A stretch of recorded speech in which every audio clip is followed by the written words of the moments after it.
One of the things that I love about Gwynns Falls Leakin Park, aside from the fact that it's our biggest park in the city, is how well maintained the Friends and Baltimore City Recreation and Parks and other groups maintain the trails, so that when you go on trails here, you feel like you are really immersing yourself in mature forest and getting out of the city, even though this place is right in your backyard. And when you think about the size of it and the amount of diversity of trees that are here, and we have a lot of older, mature trees, those provide important habitats for certain species like hawks and owls, wood thrushes and woodpeckers that you normally don't find in other parts of the city because they really do rely on these larger patches of forest. This forest inside a city is such a gem, and it's providing services that we couldn't begin to touch for many dollars. This forest, which are described as the lungs of Baltimore City, provides 1/6 of the oxygen necessary to support the lives of people in Baltimore City. This forest does that on a daily basis.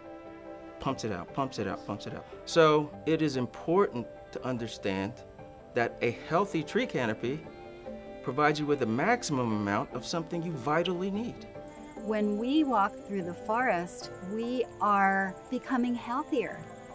Our blood pressure is being reduced, our blood sugar is being reduced, our stress hormones are being reduced.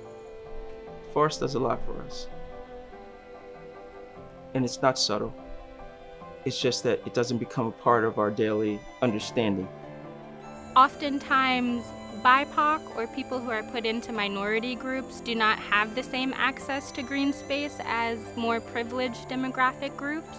So here in Baltimore City, because 80% of our demographic are Black families, it provides the perfect opportunity to create equitable green space. It touches on so many different communities in Baltimore City, and it can actually be a place to bring communities together. We have on average 10,000 people that visit the Nature Center each year.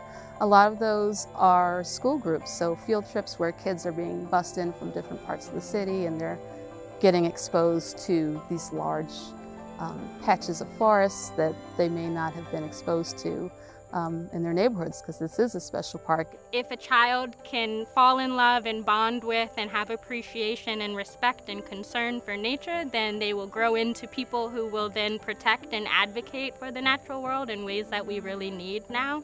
Most people assume that if it's a park, that it's already protected, but that's not always the case. We stand in the valley and I say, you know, you are lucky that you're not standing in the middle of an 8-lane concrete highway, because that's what would have been here. And then it would have gone down into the valley on down Franklintown Road and connected with Route 40. And it's always going to be under threat. We got the pipeline coming through. Then they're going to come back, probably come back in another few years and want to take another part of it, you know. And the city council will just sit down and just let it happen. The park is an asset. I mean, this is the wilderness park. This is Baltimore City urban wilderness park.